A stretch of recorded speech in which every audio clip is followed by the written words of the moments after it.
It was a typical Tuesday morning. My alarm clock didn't go off, so I was late for my shift. On top of that, the cat had crapped in the hallway and I managed to step in it.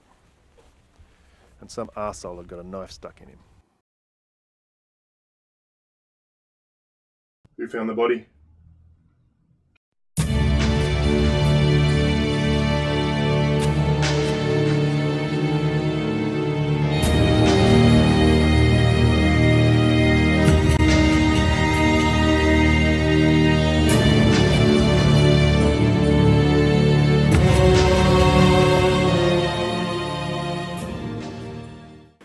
So I came in the front and I put my coffee down on my desk. It wasn't very good coffee. I was kind of in a hurry this morning, so I went to the place on the corner and not my usual place. I don't like going to the place on the corner because the guy in there is really sleazy and he's always staring at my boobs. I think that's why... Sorry, Miss Smith. The body. Oh, yeah, so I put my coffee down and I don't think anyone else is here, so I start singing out loud. Oops, I did it again. I really don't like that song, but I heard it on the radio this morning, and you know how... Sorry, Miss Smith. You were saying, the body. Oh yeah, so I sit down, and then I notice that Gordon's office door is open. I go down and look in, and then I see it. It's all gross and horrible and bloody. It's like those gross movies my boyfriend watches. I can't stand those things. Thanks, Miss Smith. I just have one more question for now. Did Mr. Derry have any enemies that you know of? Well, yeah. Lots.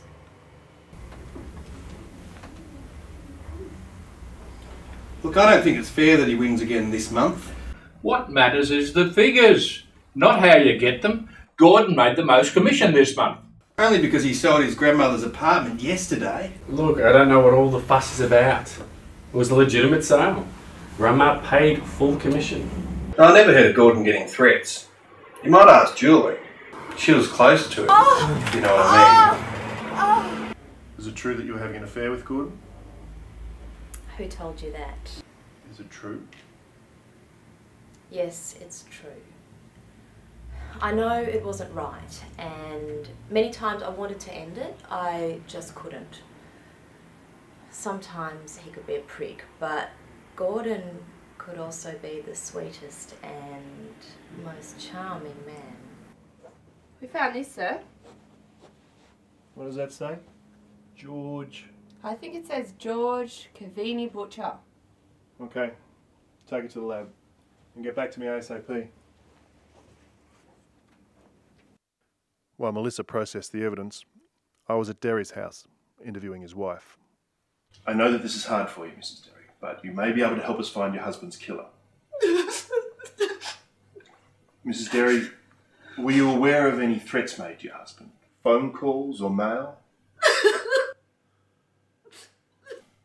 I'm sorry to have to ask you at this time, Mrs. Derry, but were you aware your husband was having an affair with another woman?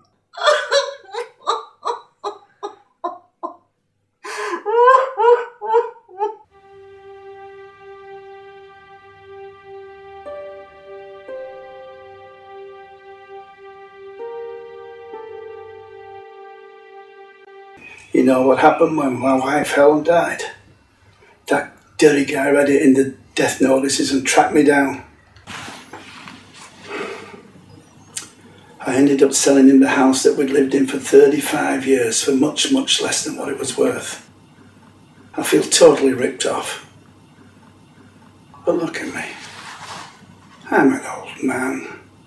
And what with Ella going, you know what I'd like to do? I'd like to smash his face in. What do you want this dirty bloke for, anyway? Bought this house a couple of weeks ago at auction, and this Gordon Derry was the agent handling it. The price kept going up, but my wife and I, we really liked it, so I kept bidding. It wasn't until later that Sally and I learned that Gordon was taking bids from a tree.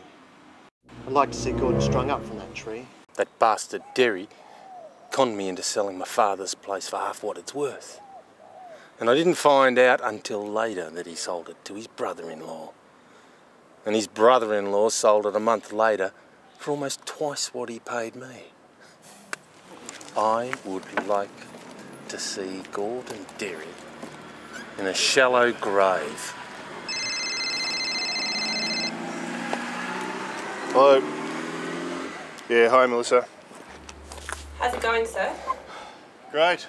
I think we can narrow the suspects in the Gordon Derry murder down to everyone Gordon Derry came into contact with in his entire life. Well, I've got something for you. As I think you already know, the wording on the badge is George Cavini Butcher.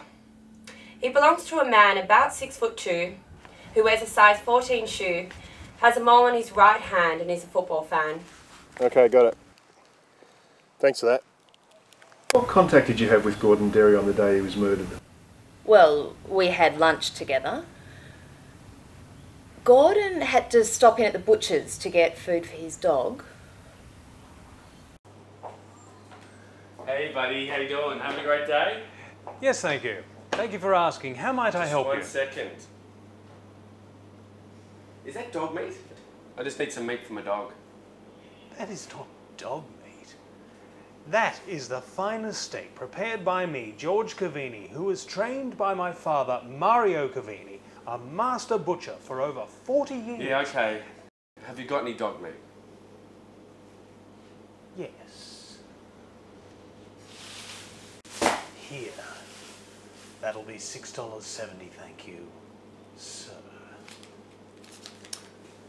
There you go, buddy. You keep the change. Sorry about the dog meat comment.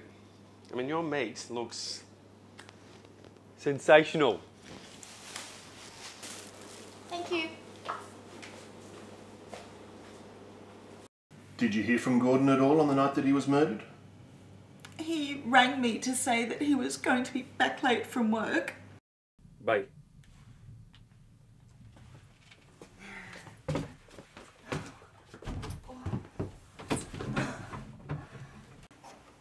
Oh, and don't forget to lock up.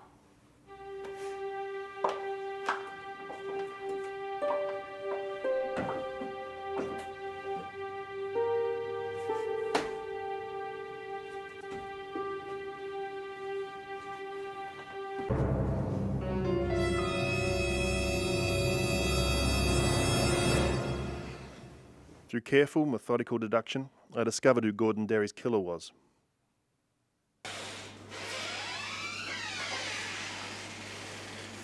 George Cavini? Yes? Who wants to know?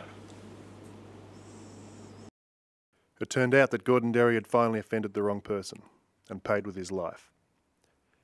He did have a generous life insurance package, so hopefully that will help his wife get over her grief.